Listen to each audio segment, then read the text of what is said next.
In a recent video, I talked about how Apple pulled out ADP, or their end-to-end encryption tool for iCloud, from the UK as a response to the UK requesting a backdoor. Encryption is the backbone to ensuring that there's safe communication between people, because without encryption, you are simply not safe. There is no way to guarantee there's only a backdoor for the good guys. Check out that original video to learn more. But there's a huge update now, which is, a lot of people in the comments were saying Apple should fight this. And, well, they at least are starting to. It is still very early on, but I want to share with you what's going on and what we might expect going forward and what we can do to hopefully to push things a little bit towards our direction. So again, the UK is going after Apple and most likely other companies. The thing is, it's actually kind of lucky that we even know this is happening because technically the UK actually requested a secret backdoor so that Apple could just comply with this however they wish. But Apple kind of went against that by even making this in any way public. So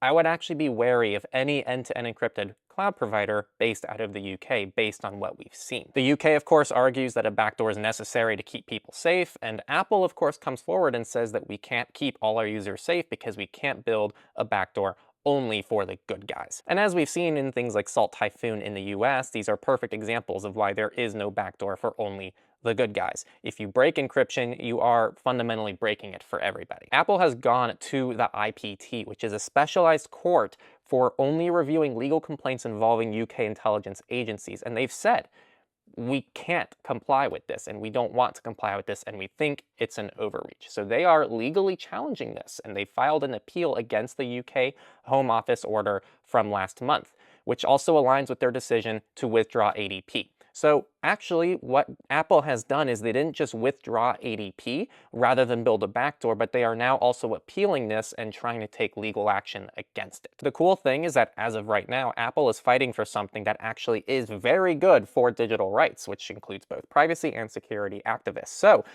I'll talk more about my personal thoughts, but this is actually a situation where Apple is fighting the good fight. And the cool thing is Apple has a hell of a legal team behind them to help fight this. So this is overall probably the best chance that any company is going to have at having any luck at fighting the UK in what I would also classify as a big overreach. Now, the article actually breaks down the potential outcomes really well, so I'll go ahead and summarize those. The first one is going to be big wins, which is Apple wins the appeal and it sets this legal precedent that limits the UK's ability to demand encryption backdoors.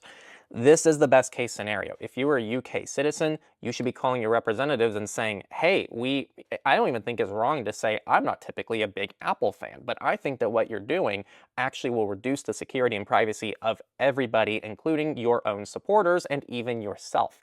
I think it's important to recognize that a lot of people in the UK government probably use Apple devices, and many of them likely rely on end-to-end encryption, whether they know it or not. I'm sure many of them use end-to-end encrypted messengers, and without them, they would be less safe. So I think it's really important for people to come forward and don't just mention end-to-end encrypted cloud providers, but mention messengers. Mention things like password managers. These are basic things that should not be in any way backdoored. Now, there are more alternatives. Apple loses but refuses to comply, which means they don't implement the backdoor. Now, of course, I have seen the argument, and I do fully get that in some ways they still are complying because, getting rid of ADP just pushes people to regular iCloud, which does allow them to still request Apple for the data, which they could then give them the data. So it's, kind of complying with extra steps. So I fully understand that argument. I don't think what Apple did is the best case scenario, but I also don't think they fully complied because they didn't build a backdoor and mislead people into thinking that they were getting end-to-end encryption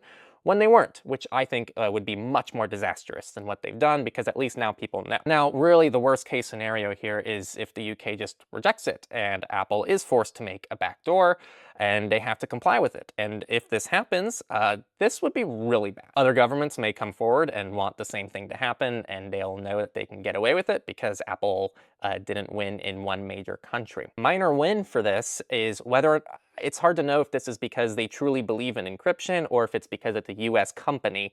Really hard to know the reasoning here. But Gabbard, who is the National Intelligence Director for the US, actually said that they do not agree with what's happening in the UK and they shouldn't be compelling Apple to build a backdoor. And Donald Trump is in the same boat. So it seems like there are at least a lot of powers here that do not want the UK to backdoor encryption, specifically for Apple.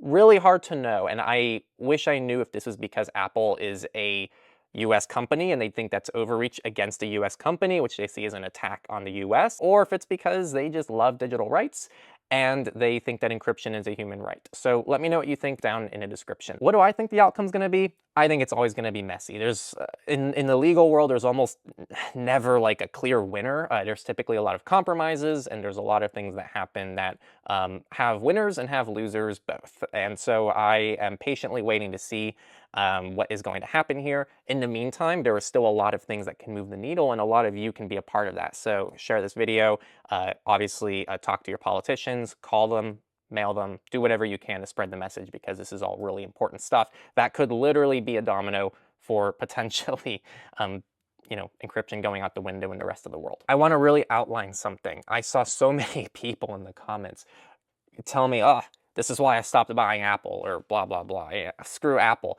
People, if you think that this is an Apple problem, you are seriously missing the entire narrative here. For better or for worse, Apple is kind of on the right side of things. It's hard to say. I know it's a really crappy company overall, and I think they do a lot of things wrong. But right now, Apple's not the bad guy. The UK is actually acting like the bad guy, and Apple is fighting for something that other people really aren't able to fight. If they went after a small little end-to-end encrypted cloud provider, they would have nothing to really do in a situation like this.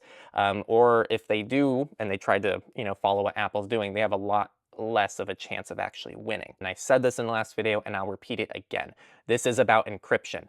If you use any other operating system, you probably use an end-to-end encrypted service, and that service could be also in jeopardy. It could be a messenger, it could be a password manager, it could be another cloud provider. It could even be your own encryption that you roll. We don't know what the limits of this are going to be. So if we stop it here, we know what the limit is. If we allow this to progress and we allow other countries to step forward and also try to do similar things, or we allow the UK to say, well, Apple, we noticed that, tons of people are encrypting their own files with Cryptomator in iCloud to get their own end-to-end encryption. So if you notice anyone uses Cryptomator, you need to ban those iCloud accounts, or you need to give us their information. That is a reality that could very well happen. On that note, shameless plug, I did do that video. So if you want to check out how to encrypt your files on any cloud service, including iCloud, with end-to-end encryption that you do yourself, I just made that tutorial mostly in response to this whole UK situation. So check that out in the description and in a card. But people, please, the main takeaway leaving this video should be encryption is important. Apple is magically on the right side of a battle for once. And I think we should try to be on the right side of it too, by not trying to pick apart who's doing the best possible job. I think ultimately the bad guy is the person trying to backdoor encryption, regardless of where they are, and the good guy is the people who are fighting against that. And if you don't believe me that this needs to be talked about more, get this, I posted this on Mastodon and Twitter and all these other platforms. British iPhone users have shown minimal reaction to Apple's decision to disable end-to-end encryption for UK iCloud customers. Obviously, it's from Bloomberg, it's just a small little thing, but I think the fact that it's in any way debated that this is a big deal means that people are not making a big enough deal out of this. It doesn't matter if you're in the US, doesn't matter if you're in India, doesn't matter if you're in Australia, this will impact you if it doesn't stop here. So, please share this video around. If you like this kind of content, I really want to shout out Redact, who is our new gold video sponsor. They allow you to delete messages on things like Twitter and Reddit automatically, and it's scheduled. I also want to shout out our other sponsor, NotesNook, who is an end-to-end encrypted notes provider who helps protect people in situations like this. And I also especially want to thank all of our patrons at patreon.com/Techlore. You guys are making this kind of stuff possible, and I just couldn't thank you all enough for the support that you give us. And we also have a private Signal group for those people if you want to be a part of a little tight-knit community. And I'll once again leave in the end screen here the Cryptomator guide and tutorial so that you can see how to encrypt your own files, especially if you're someone who is using iCloud ADP in the UK, because you no longer have that option. See you next time on Techlore.